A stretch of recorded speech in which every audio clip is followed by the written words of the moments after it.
Nizamabad MLA వ్యాఖ్యలపై మీ స్పందన.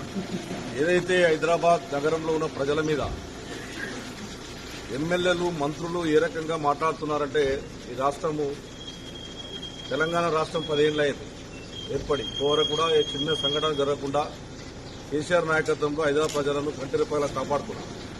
ఇప్పుడున్నటువంటి గవర్నమెంట్ వచ్చిన తర్వాత ఎమ్మెల్యేలు రెచ్చిపోతా ఉన్నారు, మంత్రులు రెచ్చిపోతా ఉన్నారు. ఒక చిన్న సంఘటన అయితే ఆంధ్రలో వెళ్ళిపోండి అనే విధంగా భయంకరంగా ఒక ఎమ్మెల్యేలు మాట్లాడారు. మన శిక్షణ తరగతులు పెట్టిరిల్లు, మరి స్పీకర్ గారు ఆధ్వర్యంలో శిక్షణ తరగతులు పెట్టినప్పుడు ఇటువంటి భాష మాట్లాడొద్దు అన్నటువంటి ఆలోచన కూడా చెప్పాల్సిన అవసరం ఉంది.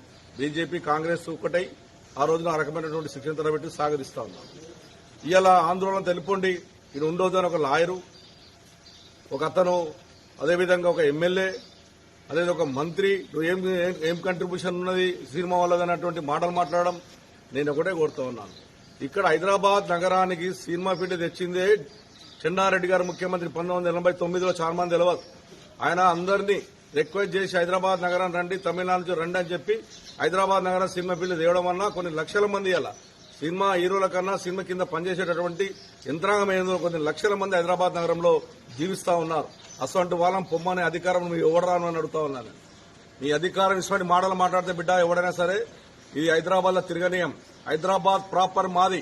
హైదరాబాద్ లో పతి పుట్టినటువంటి బిడ్డ ఇవాళ హైదరాబాద్ బిడ్డని తప్ప ఇష్టం వచ్చినట్టు మాట్లాడి హైదరాబాద్ ప్రజలను మానభావాలను దెబ్బతీస్తే ఊకునే పరిస్థితి ఉండదు. అది ఎమ్మెల్యే గాని, అది మా పార్టీడే గాని, కాంగ్రెస్ గాని, ఎవడైనా సరే బీజేపీ గాని వదిలిపెట్టే ప్రసక్తి లేదు.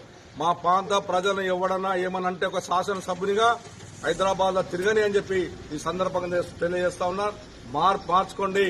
హైదరాబాద్ ప్రజలు ప్రశాంతతను కోరుకుంటారు తప్ప ఇష్టమైన మాట్లాడతాం వదిలిపెట్టే ప్రసక్తి లేదని చెప్పి ఎమ్మెల్యేలకు మంత్రులకు కూడా హెచ్చరిస్తా ఉన్నారు.